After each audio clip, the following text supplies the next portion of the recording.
Mhm. So, yeah, really grateful to have a chance to be with you all again this morning for meditation. And just before we started, we were talking a bit about technology and using the example of, for example, smartphones and taking just how automatically and instinctively they become part of who we are almost, and the ability to take pictures. So um, the we were talking about the finding phones with good cameras so you can take pictures of the things you find beautiful and interesting and remember. And I was just pondering how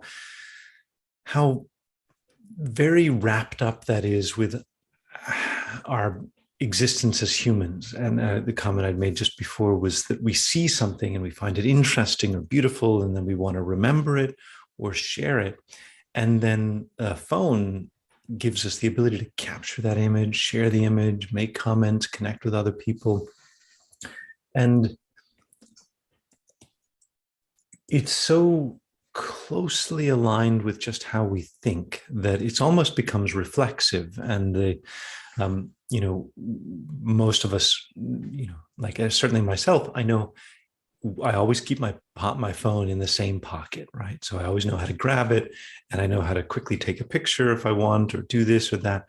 And it becomes habitual. It becomes so habitual that it becomes just without thinking, because sort of unthinking, a reaction, which can become extremely powerful because you've got the fluency to just do something beneficial really quickly. It also can lead to distractions, I have to watch myself that I don't get sucked down the rabbit hole of Twitter is the rabbit hole that summons me down.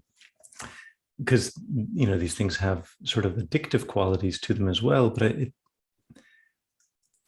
it's interesting, the boundary between humans and computers disappearing. And that's something that I've been looking at a lot over the last few years. In the early days of computers, in the 50s and so forth, where it was all like mathematicians and theoreticians, imagining what this would all look like, and science fiction writers, they're introducing the idea of cybernetics, and cybernetics meaning the study of the study of information and control in humans, in machines and living things.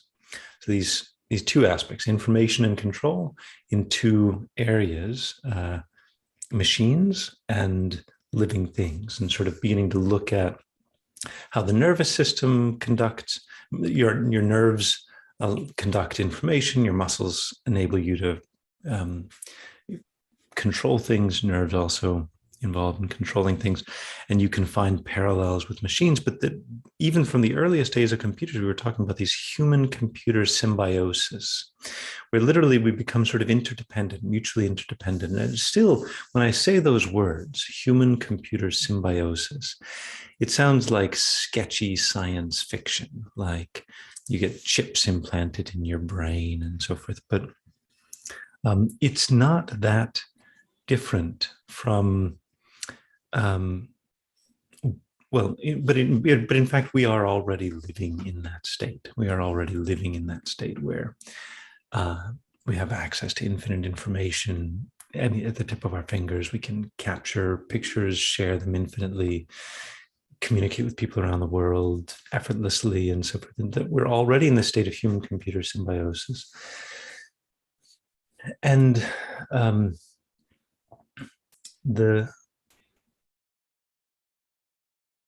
this sort of increases the importance of us, just like we can we feel like we've got control over technology. We buy it, we own it, and so forth. But then on the edges of that, there are these concerns that are sort of lurking about privacy or security, or compulsive behaviors, whatever. But we've got similar concerns even within our own mind, right? Like we feel like we control our own mind and body, but kind of around the edges, we've got these similar concerns, right? About compulsive behaviors and about unhelpful reactions. And, that's kind of a lot of the essence of it. But like, how can we get ourselves, like my parents struggled with technology a lot more than I would like them to. It's really an enormous cause of frustration, and I often for them, and I I often wonder how people deal with that, right? Where you have something and you just can't get it to work, right? My dad says his fingers are too fat to make the phone work, right? So um, it's very frustrating. It was very similar with our own mind. Like if we just can't quite get it to work right, and the question is with a machine, you've got some general intention and you're trying to control the machine and get it to do what you want, right? And um, make a phone call or whatever.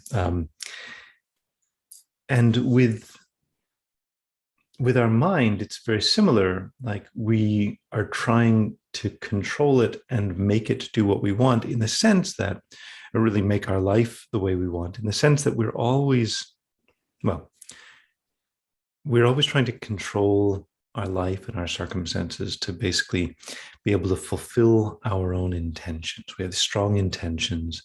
We're always strongly wishing to fulfill our own intentions. In fact, we have what we'd call attachment to the fulfillment of our own intentions, our own wishes. And that takes a gazillion different forms, right? Like you want to do this on the computer and you want to eat this and you want to be happy and you want to have your relationships work out and you want to, all these kinds of things, infinite different varieties. But at the end of the day, what we want is to be able to fulfill all of our wishes. And as your wishes change, what you want, well, I mean, just by definition, as your wishes change, of course, we still want the fulfillment of those wishes, even if it's completely the opposite. And we have contradictory wishes, like we want companionship and we want to be left alone. Often within a fairly short period of time, we sort of vacillate between wanting companionship and to be left alone. And so even different parts of our mind have these contradictory wishes. But at the root, what we're trying to find is happiness, and trying to find happiness and freedom from suffering. And all of our wishes are secondary to what we feel will make us happy. We want something only to the extent that we feel it'll make us happy, that we feel it'll resolve our problems. And so what I wanted to talk about mostly in this session is a practice called learning to cherish others, and this mindset of cherishing others. And the reason I bring this up is because it's within the whole of the spiritual training that I've received. Everything can be condensed down into this one practice. So this one practice can be a condensation of everything, learning to cherish others. And cherishing others literally just means seeing others as important and seeing their happiness and freedom as important, as opposed to just seeing ourselves and our own happiness and freedom as important. So when we say we have attachment to the fulfillment of our own wishes, it implies that generally we don't have attachment to the fulfillment of others' wishes. Why? Because we don't consider others' wishes to be as important as our own wishes. And so cherishing others means to come to increase our estimation of their value, right? What is the value of others? And learning how to systematically and intentionally learn and to train in valuing and cherishing others.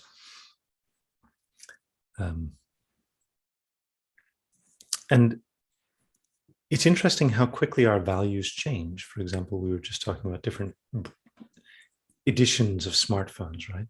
So the smartphone edition from 5 years ago, it might have been worth $1,000. Now you can buy it for $100, right? They depreciate very quickly, right? And the whole world of trade, our entire economy, is based on the idea that people value things slightly differently. And our values change over time. We buy something and then we sell it, right? So all of this is indicating that our values are incredibly volatile. Our values are incredibly subject to change. And if you see advertisements for something that looks like it'll solve a problem for you, it increases the value of that thing in your mind. And so we know our values can be shaped, and our values can be shaped by forces outside of us. They're shaped by our parents and our society and advertisements and so forth. But we can also consciously and intentionally begin to shape our values. We can consciously and intentionally begin to value value quiet time for meditation, for example, or value peace of mind, or value others and their happiness, and value harmony, right? This is a nice saying, like, in a relationship, harmony is the most important thing. In a family, in a company, harmony is very important. I guess that there maybe are sometimes some failure modes where maybe a little bit of disharmony can be useful, right? Like a little bit of disagreement or whatever, but we want to come back to harmony. It's quite important. So learning to value long-term, what we're really doing is we're trying to create conditions so that we're trying to create conditions of harmony in our own mind, family, workplace, community, society. Because everything on a big scale, it all follows value. Like the movement of empires, wars and economies and companies and so forth, they're just chasing value on a macro scale. If people see something to be valuable, they'll chase after it. On a small individual scale and a macro scale. And so all of the most horrible things in our world are also coming from people pursuing value, right? The value of security against in fear of other nuclear powers means we need to try to get nuclear weapons ourselves, right? And you see this escalation, like people value stronger weapons, people value resources that they don't have to pay for, people value other people's money and so forth. So the subject of value is not always a nice, pleasant one, right? Like you can value things that other people have. You can value your own happiness at the expense of others. So value can lead us in directions of disharmony, but we want to understand how to create patterns in our own mind that are conducive to global harmony. Local and global harmony. So this is the practice of cherishing others. So what I'll do is I'll guide us through some meditation. It's been a long prelude here. Probably take a longer time to meditate now. And we'll go through our normal preliminary meditations on breathing and so forth, but then we'll go deeper into this topic of gratitude as a way to kickstart this practice of cherishing others. All right, so as usual, we just find a comfortable position. Imagine sitting as comfortably as we possibly can.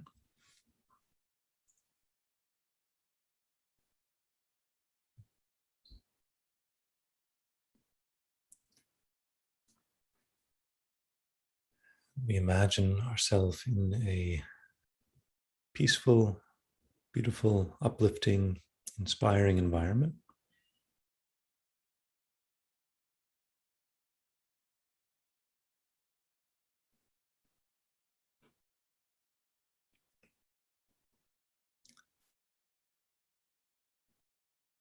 Let me take a deep breath in and out.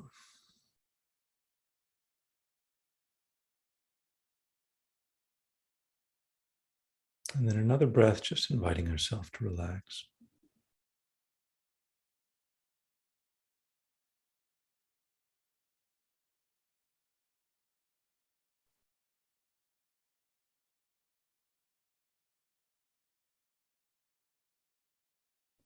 And then another breath, just asking ourselves what is important right now.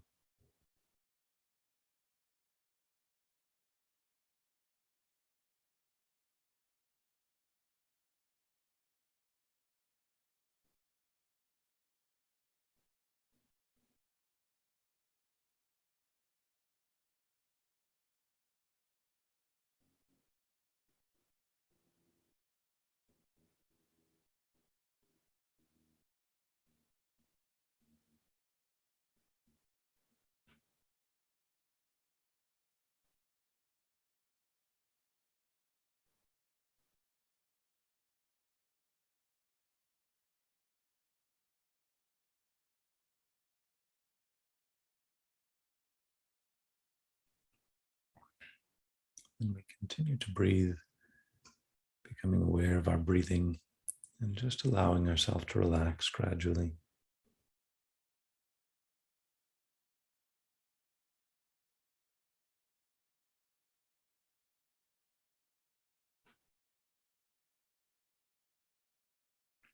Breathe in and out with our whole body.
Every time our mind wanders off, we just recall the feeling of our breath in our body.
And if we notice even a slight feeling of peace or relaxation, we just focus on this feeling for a little bit.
And then we can bring to mind the people closest to us, our parents, friends, family, those we spend time with.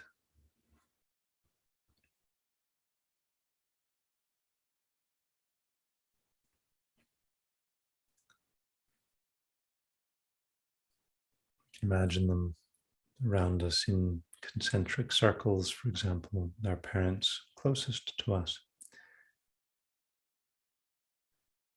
But we imagine that they're all happy, peaceful, smiling, and delighted to be engaging in meditation along with us.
We can recall the kindness of these people, recognizing that we are here right now only because of how they've helped us in large and small ways, including helping us to learn, helping us to see what not to do, giving us challenges to overcome.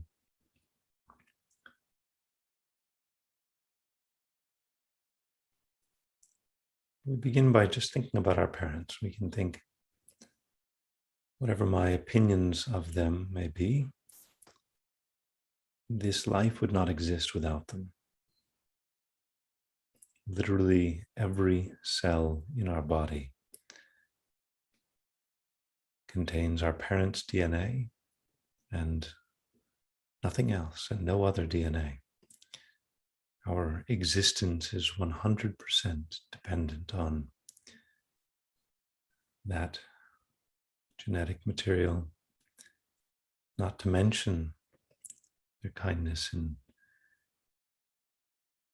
carrying us in their womb, our mother's womb, raising us, feeding us, teaching us. They may not have been perfect, may have been far from perfect,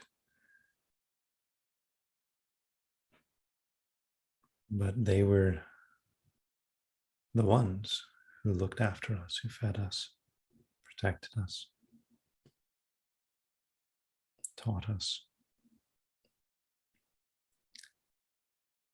to the best of their ability.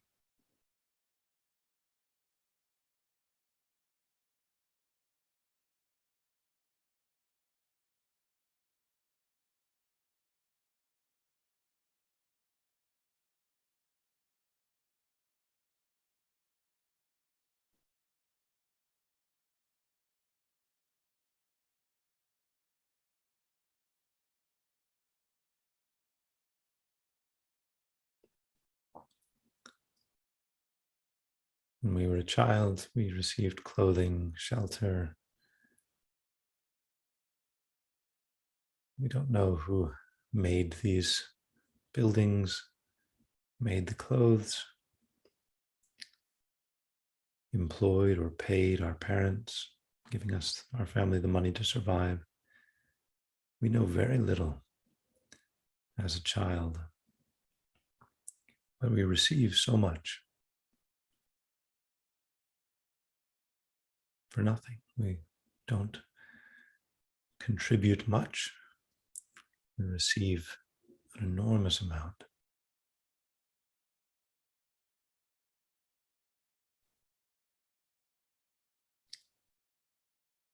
And even our teachers in school, every single piece of knowledge we received in school was the work of some great scientist or inventor or writer.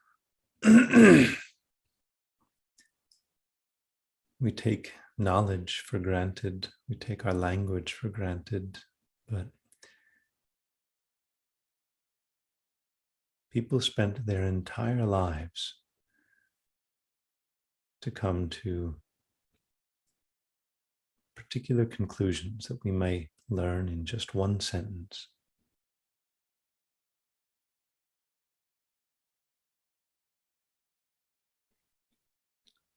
We are the inheritors of this incredible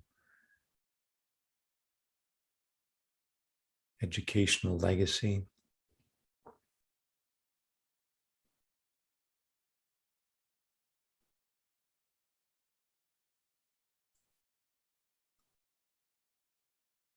Throughout school, we tend to focus on what we did and what we learned and what grades we got and what job we get.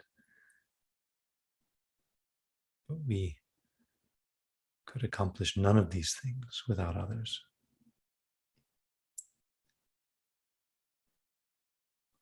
Of course, we need to listen, learn, contribute.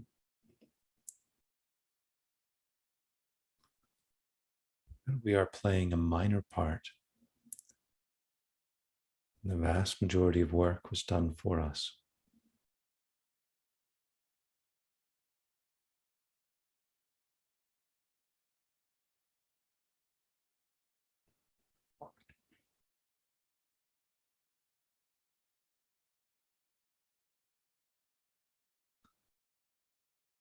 Even feeling the clothing on our body right now, where was it made? Whose hands sewed the clothing or built the machinery that created the clothing? Where did the fabric come from, the patterns?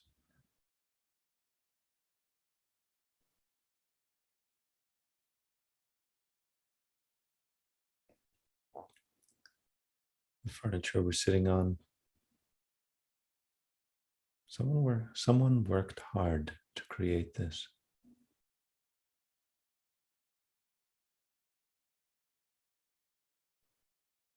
The building around us, the roads,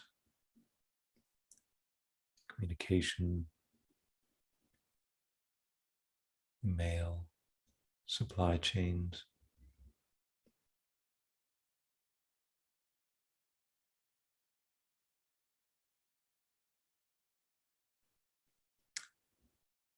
We cannot see one single thing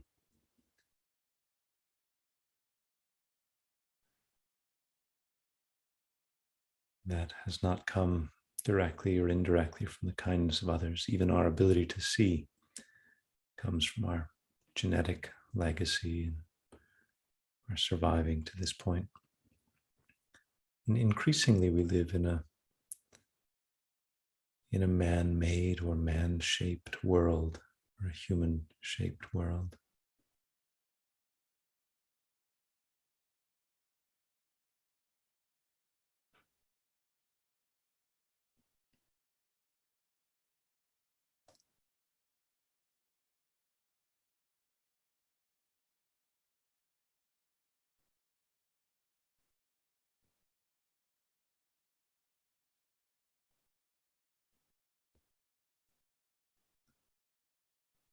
It may be easy for us to see faults in things. Something's too old, not quite good enough, not quite right, not easy enough to understand.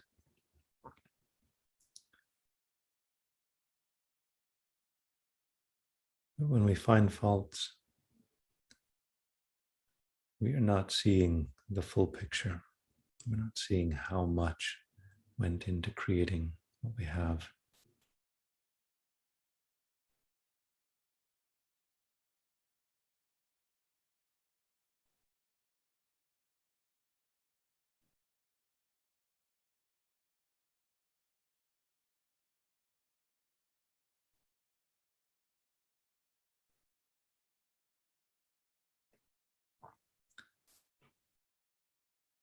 The kindness of others is invisible, but it is all around us and all through us. We are utterly pervaded by the kindness of others.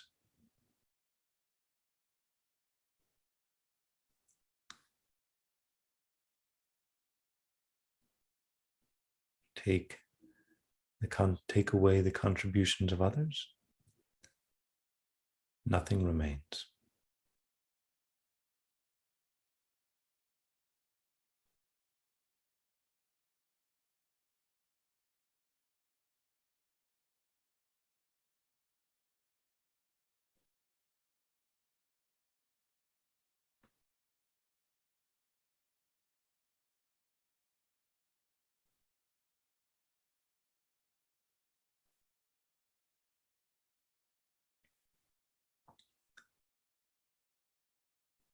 Now that we are aware of the kindness of others, now that we've turned our attention to that,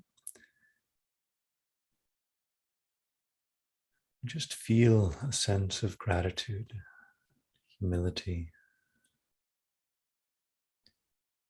and affection. Just a profound gratitude to others.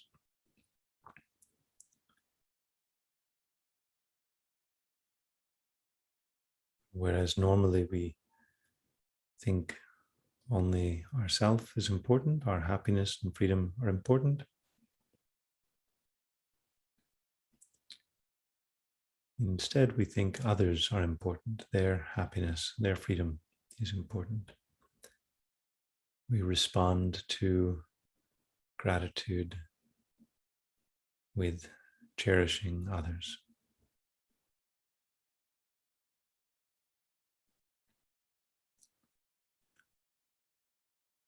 So when you get a special feeling or belief from this, we just hold that and remain with that as our object of meditation.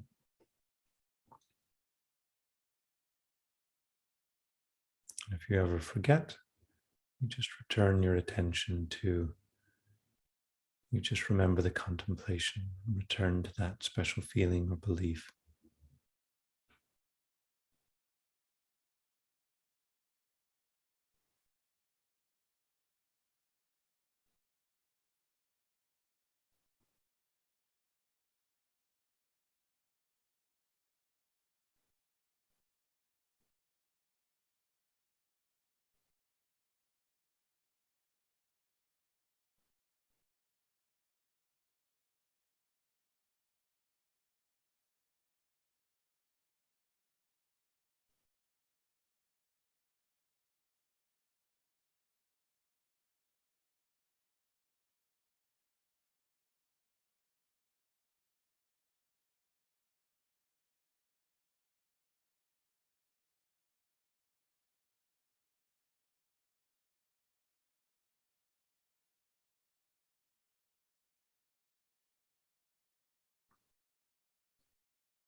last few minutes, we recall this pervasive kindness of others,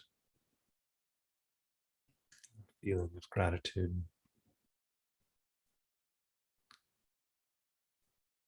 and the belief that others are important, their happiness and freedom matters.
And we can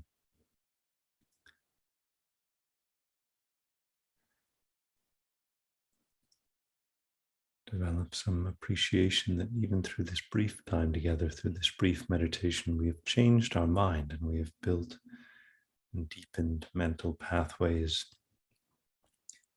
to always see the kindness of others, to make it visible in our mind's eye, and to always cherish others in this way,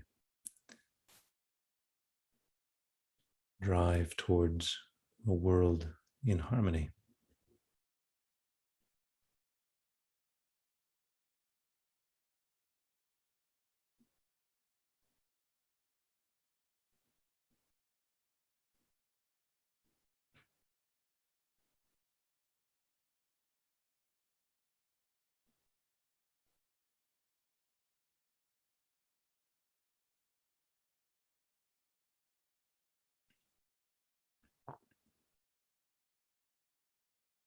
And we make a decision while we're out of meditation to see, learn to see the kindness of others everywhere we look, and train in this recognition.